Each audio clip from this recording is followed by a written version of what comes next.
Hello everybody, it's Niklas and welcome to this new video on Design Spark Mechanical. And in this video I'm going to show you how you can start with sketches, work with sketches in Design Spark Mechanicals. Subscribe to my YouTube channel, you can follow me, and if you are interested by more, if you want to perfectly master Design Spark Mechanical, everything is on the first link below. It is a complete course, it is my complete course, so if you want to train perfectly on Design Spark Mechanical, you want to master this CAD software, you can click on the first link on the description below to see what you will be able to learn in this course. So let's start with Design Spark Mechanical. And by default, you can find the sketch options here. If you don't find this sketch option at the beginning, you can go on File, you select Design Spark Options, and you can go in the Advanced Properties. And you have Enable Constraint-Based Sketching. By default, you won't have this one, and I can advise you to click here, because thanks to that you need just to restart the software. You will be able to have a complete sketch workbench, and thanks to that you have all the drawing tools, you have all the modification tools, and you have all the constraint systems. So first, when you want to start a sketch in the design mode, you need to select the plane that you want. You can click here, select new sketch plane, and you can work on the X work plane. You can work on the Y work plane or on the Z work plane. Let's click on Z, and now we can create the first sketch. You can click on sketch mode, and now you enter in the sketch workbench. You need first to select the good view. You can select plane view, or you can click on the right view on this element. Let's select plane view, for example. You have multiple tools.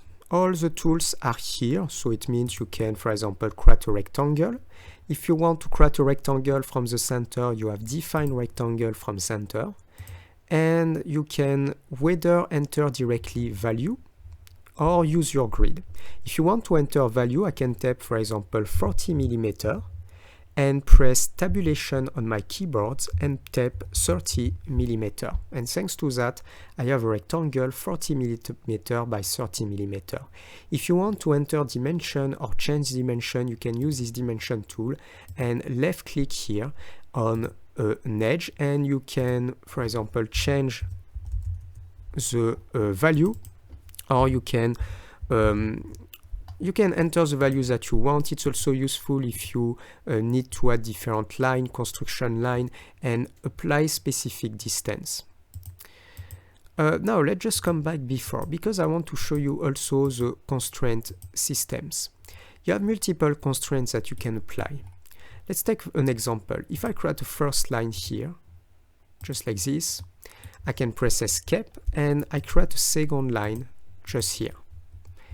I can use my constraint system, and you have coincident constraint. I can click on this point to this point to create a link between these two elements. So click on coincident, this point to this point, and I can create a link. If I want to have 90 degrees, I can apply perpendicular constraint, this line to this line, and now I have something perpendicular. If you need to edit the constraint, you can click on one of these lines, and you have a little element. You can change the color of your line. You can also change for a construction line if you need. And when you go on this area, you have delete a single constraint. You have a link of the constraints that you have on this line, and I have a perpendicular constraint and coincident constraint, the two constraints that I apply. And if I need, I can remove this constraint, and now I can, for example, drag and move this line, because I don't have anymore any constraint. So I have a different freedom. So this is all the system constraint. After, you have multiple things that you can do. You can, for example, create two lines, activate parallel. I can click here, parallel constraint, this point to this point, and I can create something parallel. Something extremely useful also, you have multiple tools that you can use on this area, like you can, for example, apply a rounded corner, so I can click on this point, and apply a rounded corner. If, for example, I create something like a circle on this area and I want to cut this line, and this part, I have also a very interesting tool, Trim Away, and I can remove this one, and again this one. Let's create another circle here with 8mm. So after to do this work, when you finish your sketch, you can use End Sketch Editing. And you can do what you want. Let's just create an extrusion here. Let's apply like 2mm. And I created this element using my sketch. So now, if you want to create another sketch, for example, on this face, I can click on this face, create a sketch, and automatically you can find a new work plane here. This work plane, you can change the location. If you click here, Move Grid, you can drag and move your grid, but not only drag and move your grid, you can also create a rotation of your grid if you want to change the work plane. So just with this tool, you can position the work plane exactly as you want, and you can also create rotation on your work plane. Let's just come back at the beginning. Yes, just here with my undo panels. So here you can change the work plane, and you can also position your work plane on this face, or I can click here, this face again, just like that. So now if I work on this face, I can select the plane view like that, and let's just create a rectangle, for example, this point to this point, and just create something like this. Let's do this again. Let's make something a little smaller, or something bigger, but 10, 11 by 17. Just to show you, I can apply a fillet with rounded corner, 3mm, and just 3mm again. So now I created this new sketch. I can finish, and I can create an extrusion with left click here with my pull tool, and just let's apply 30mm. I can tap 30mm using my pull tool, just like that. Here, I don't want to make something specific, it's just to show you some features.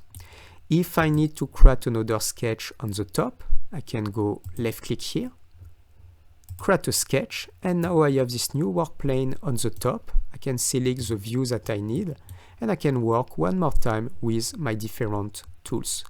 You can also create construction line. You have this tool, construction line, and just create a line like this if you need. Here, you can even activate a symmetry. So right click, set as mirror line, and if, for example, I create a small circle maybe on this area, I will have the same on the other side. And I can create another circle here, and I will have the same on the other sides. I can finish my sketch, and just click on this part, Control, click here, and click here. I think here it is the edge, it's not good. Just click on this part, and I can go left click and create all, and validate. So now on the left I have a surface, this part I need to remove, right click, delete. I have my solids, and I have a curves. The curve is what? It's just a construction line. Each time when you add different construction line, you will have curves options on the construction tree. I can remove that with right click, delete, just like that. And now I have only created this element. So we are going to stop here. It was just some beginner types to start in Design Spark Mechanical with the sketching system. Design Spark Mechanical, free CAD software, extremely great software, perfect also for beginners. It is free, it is open source. Subscribe to this YouTube channel. If you want also interested by more, it is on the first link on the description, my complete course. Here it's just example, it's just small tutorial, but if you want to perfectly master everything in a structured way, with a course starting from beginning to the end and perfectly master Design Spark Mechanicals, you can click on the first link on the description. For our next video, see you, ciao ciao.